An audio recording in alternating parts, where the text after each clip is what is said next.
What's up, guys? We're back at it again with another Nom Studios podcast. Today we have Larry Levy on the podcast with us. Thank you for coming by. Yeah. Thank you for coming. Thank you for having me. So you have done and achieved a lot, but what is your current title? That means I'm old, right?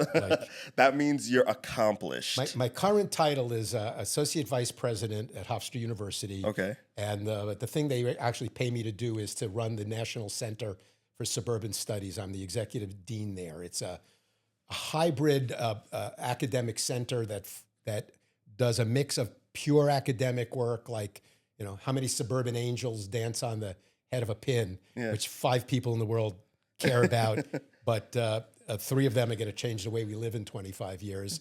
And consulting work for businesses, government, not-for-profits, in a range of areas. I can go into detail on some of the stuff we're doing later, but that's basically it. And I make sure that the academic trains run on time there. I raise money for the center. Okay. I help shape its academic agenda and with a focus on community engagement. Okay. We specialize in something called community-based research, which is not just researching the community. It's not just letting them know, by the way, we're going to be researching you, but it's saying, okay, we have some resources here. I've got some professors and students who are interested in some of the things that we think is going on, but tell us what you think's going on, and maybe we should be devoting these resources to studying something else that would be helpful to you. And you'd be surprised at how surprised people are when somebody comes from the ivy-covered walls and says, we're kind of interested in what you think and how you want us to help you. And we've been pretty successful with that. I'm actually proud of it. You don't win Nobel Prizes for community-based research, but you do make friends and you do help move the dial in ways that people feel they need. How does a business, a nonprofit, or anybody in the community, are they able to contact you, your team, and tap into that research? Sure.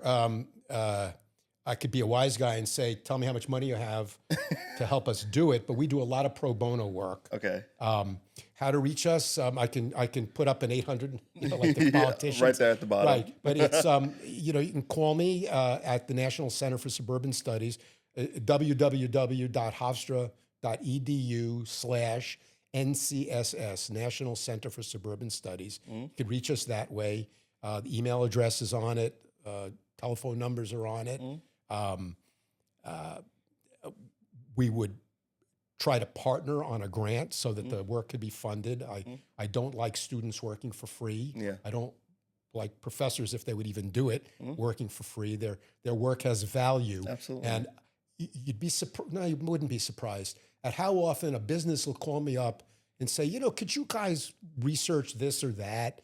And I say, yeah, we can do that. And we could probably do it even in a deeper, more sophisticated way than you're thinking. But, and they'll say, well, you can get students to do it as if like for free. Yeah, like students should be. And I'll say, we'll probably do it cheaper than McKinsey would. Yeah. But we ain't doing it for free, not when you're grossing $1.7 billion for your business. Not going to happen. Yeah. What are some of the things that businesses have reached out to you to, like you just said, to research? Like, I'm interested in knowing, Suburban Studies. Understandably, I know a general of that. Working at Nom Media, Nom Studios, we do a lot for the community. You're in the center of suburbia right here. And also just took a position as Director of Marketing and Development for Long Island Select Healthcare, which is a community healthcare center that serves the underserved community. But interested to know what other large businesses come to you to look for and to employ you guys to study and research for you guys. For them. Yeah, well, let me back up just a second.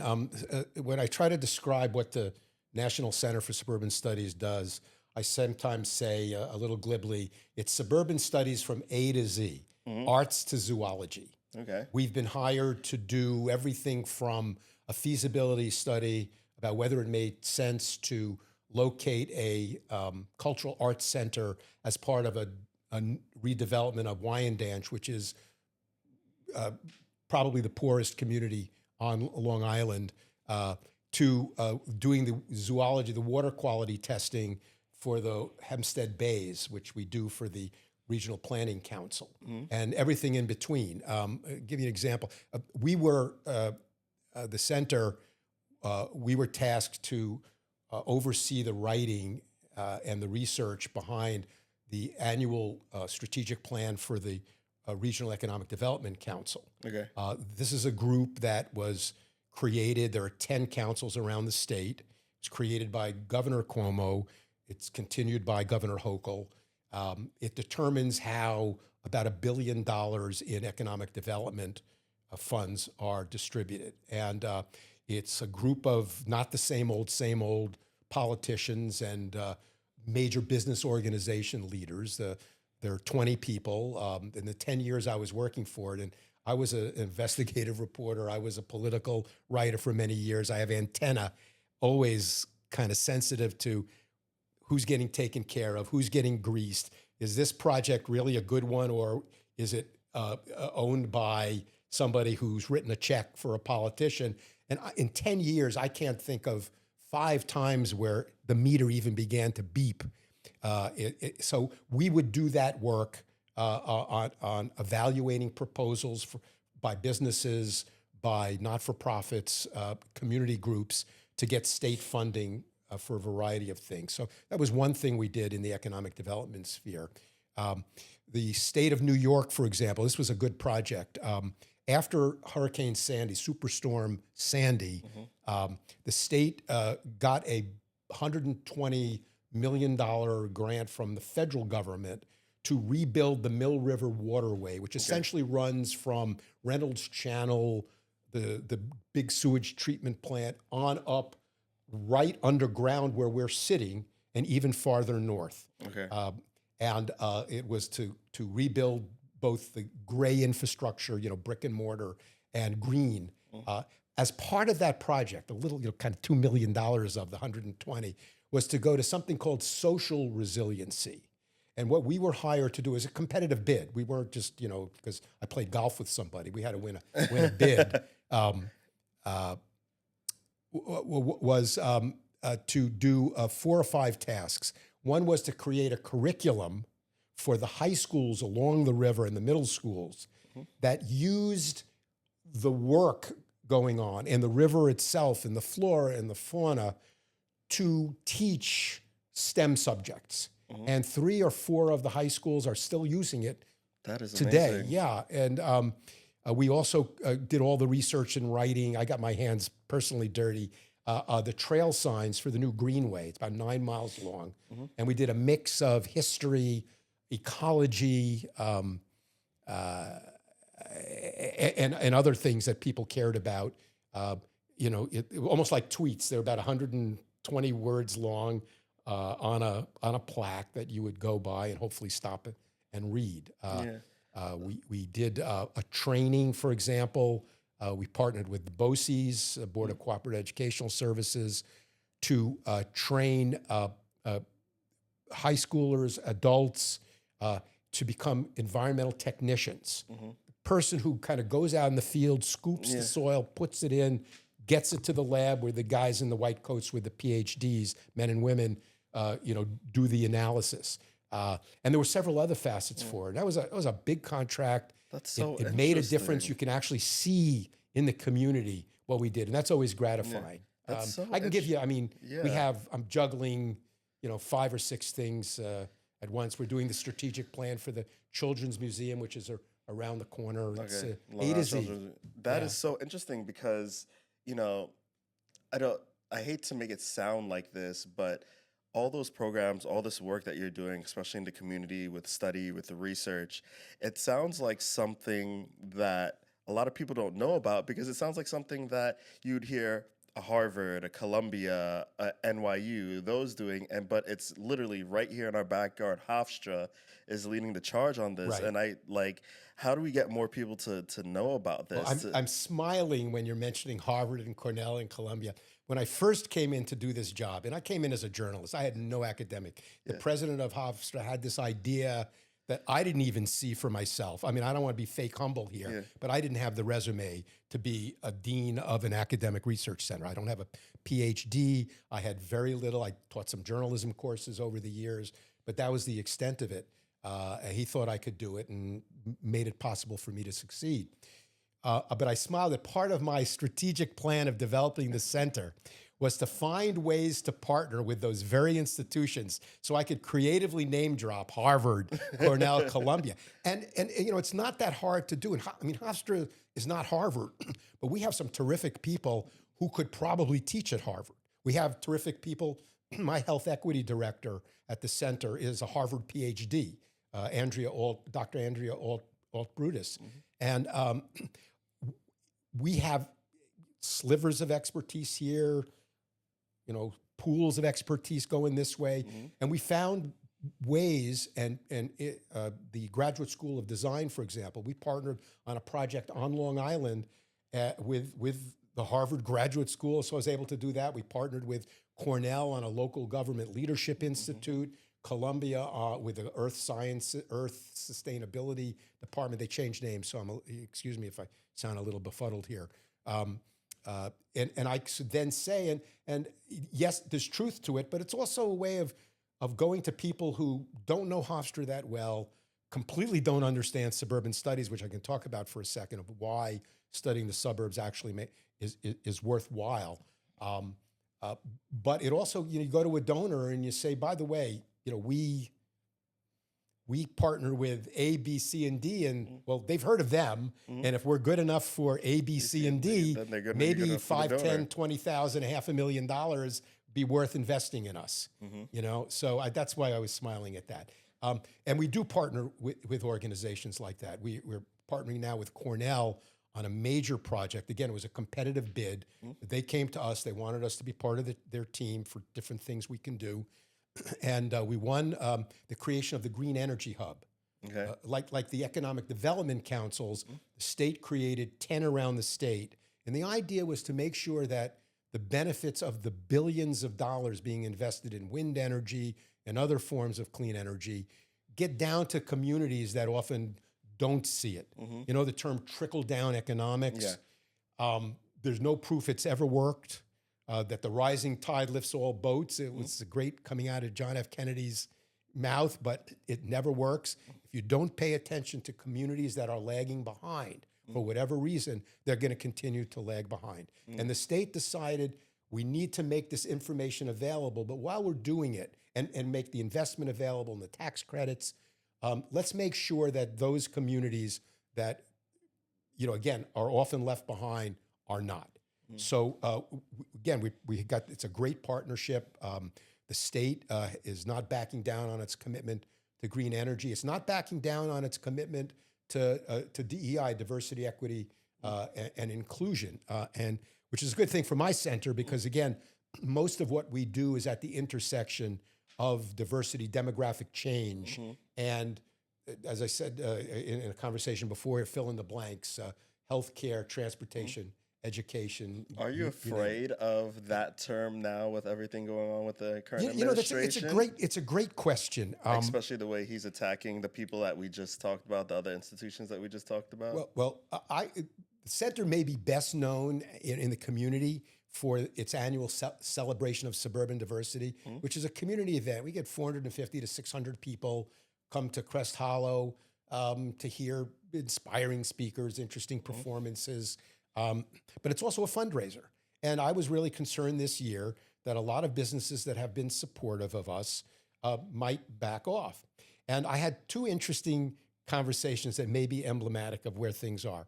One, I went in to see my boss, and I said, I want to talk to you about the... I thought you were the boss. But my boss is the provost, which is the number 2. I know he'll say, Larry has no boss, but I have a boss. And I have a good boss who understands that I'm a little bit different than the typical academic, and I'm going to make mistakes that some people won't make, even if I'll do things on the upside that they wouldn't do. So I walked in, I said, I want to talk to you about the celebration of suburban. And he says, you mean suburban diversity? I said, no, we're going to call it the celebration of suburban this year. He says, you're joking, right? He says, we're committed. We're still committed. We're all in. I said, it's a joke. He says, well, it's not funny. He said, this is, he says, it's a celebration of suburban diversity, right? I said, yes, it's a celebration of suburban diversity. I had a conversation with a business owner, a little early right now for me to go intense fundraising part of the event. It's in November. In September, I will start to tool off. I will go to people and say, can you support this? Buy a table, buy a sponsorship like that. But I bumped into somebody who I don't often see. I said, while I'm here, I just want to let you know, we're doing the dinner again. It's been 17 years now in a row. It's the longest running this. I did my little used dinner salesman's hat on. And he says, look, we're going to support you, but we don't want an ad in the journal. You're doing a journal? I said, yeah. He said, we don't want an ad. I said, well, it comes with it. For $5,000, you get tables, you get ads, you get to make a statement to the community. He says, no, we're going to support you, no ad. And he says, do you do those things where you say table reserved for XYZ widget company? I said, no, we don't do that. He said, good, we don't want that either. And what he was basically telling me is he wants to be helpful. He cares about the issue or the institution or whatever it is. But yes, he doesn't want to make himself a target. So right now, there are some people who have backed away, run away, and they were never committed in the first place. But there are companies that are very publicly pushing forward. Like our biggest funder right now is a JP Morgan Chase. And because they have a national program called Ascend Cities, and we are the only suburban iteration of it. Ascend Long Island, which I went through. They train minority entrepreneurs, existing entrepreneurs, some degree of success to help them join the supply chains of bigger companies. And we were concerned. I mean, they put $70 million into this program nationwide. We've done pretty well. And talk about name dropping.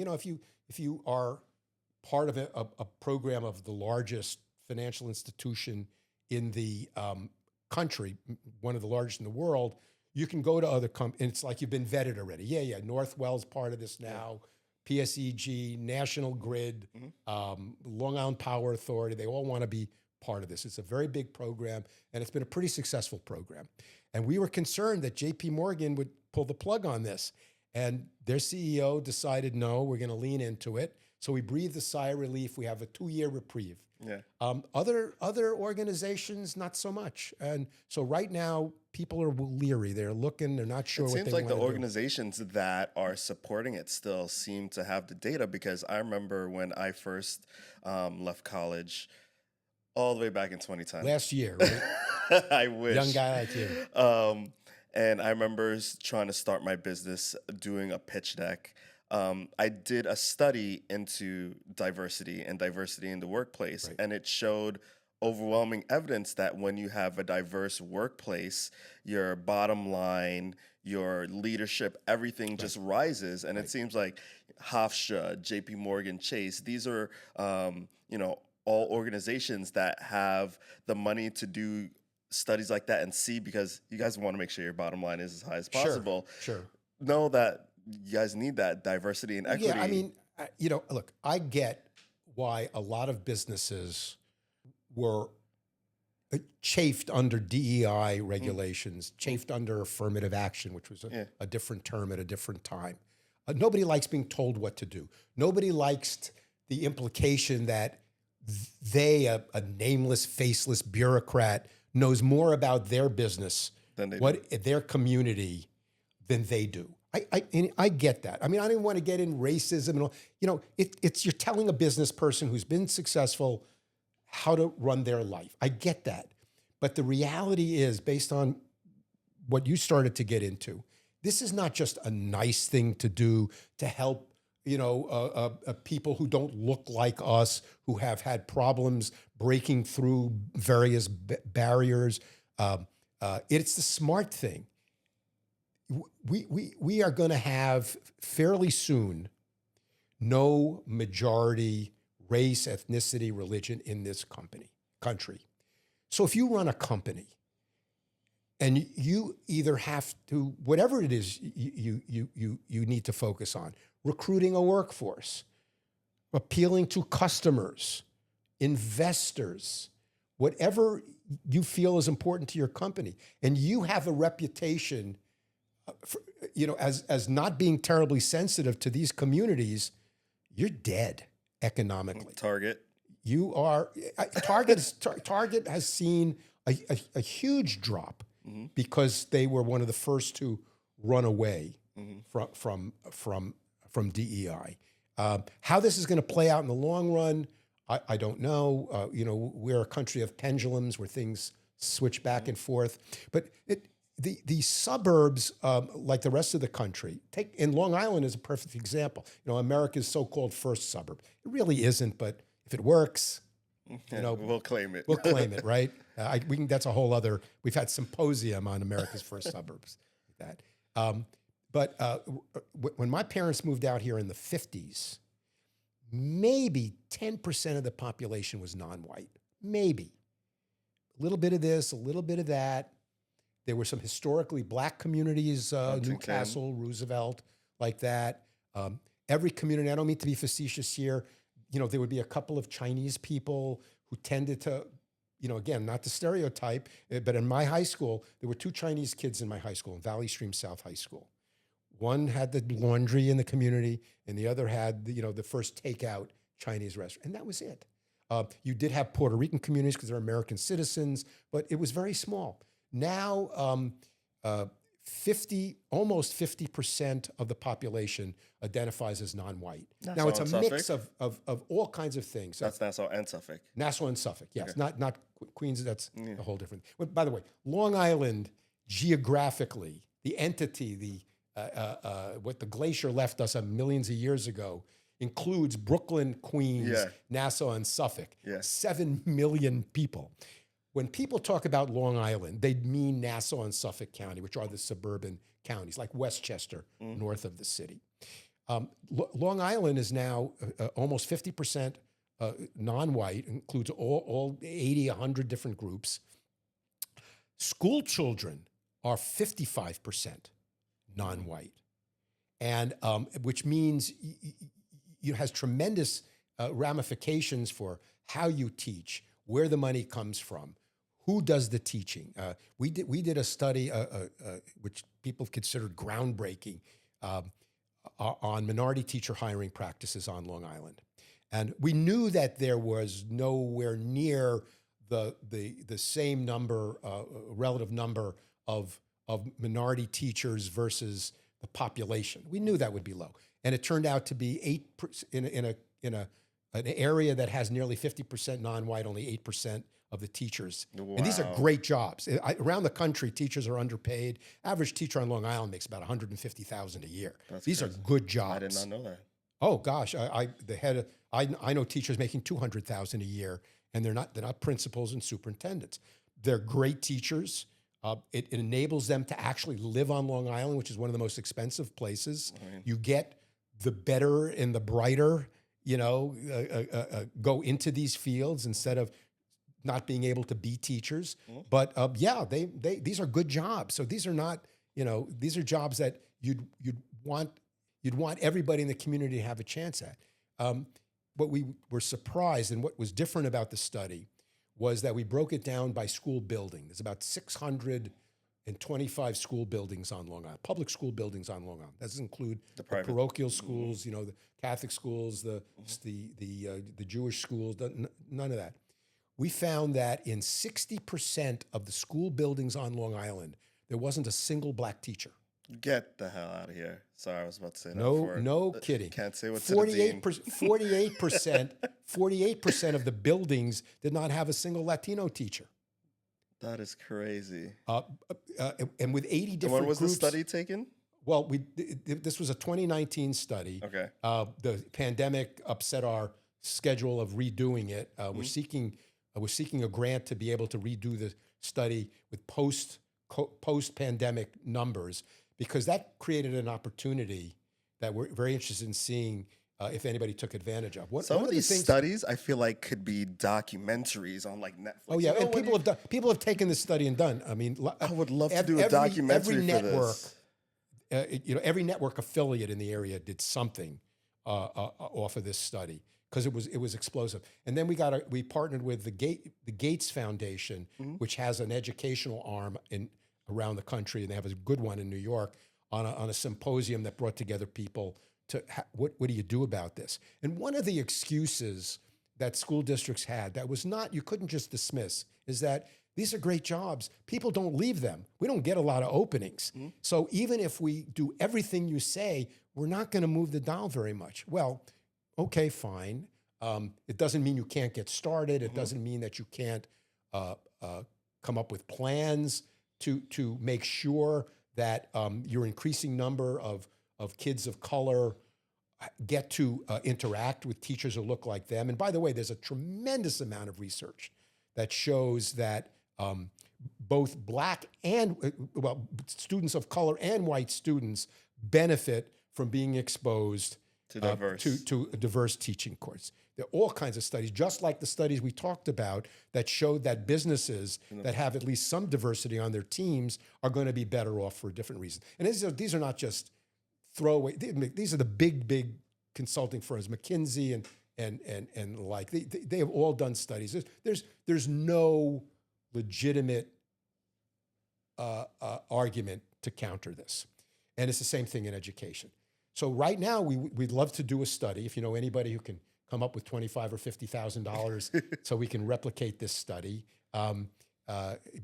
See, did they take advantage during the pandemic of all the openings? You had a mass of teacher retirements during the pandemic, and they had an opportunity to fill these jobs and so what did they do to find the qualified teachers? You could say, well, they want to be qualified. We only want to hire the best. And then I used to say to the superintendents, I'd say, well, do you have an exam that you give, in your eye?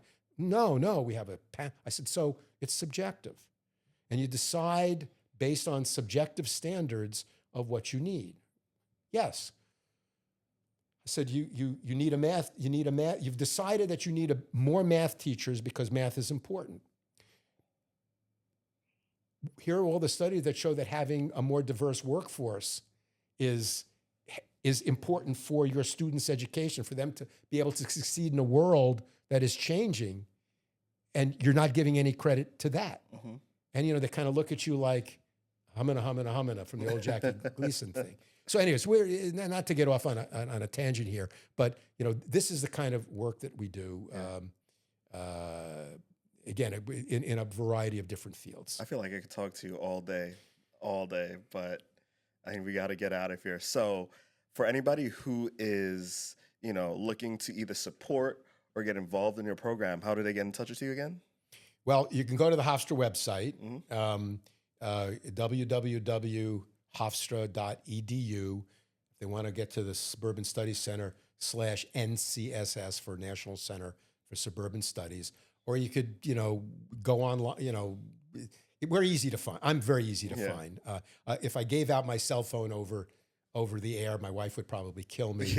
And although, I give it out all the time to people. Awesome. Thanks for having me. Well, thanks for having me and letting me talk on and on and on. Yeah, we got to have you back. Didn't Definitely have to partner together, whether it's on the Idea Hub or something. And Hofstra, you guys are down the block from the studio. And I'd love to have a conversation sometime with you about healthcare. Yes. Because we have a contract with Harmony Healthcare, which is the county health clinics, to do a whole bunch of work related to maternal health. Okay. And love to talk to you about that. I'd love to see what your ideas are about that. We're going to bring you in. You could chat with me and the CEO, and we could get... Excellent. Thanks, Larry. Appreciate you. Thank you.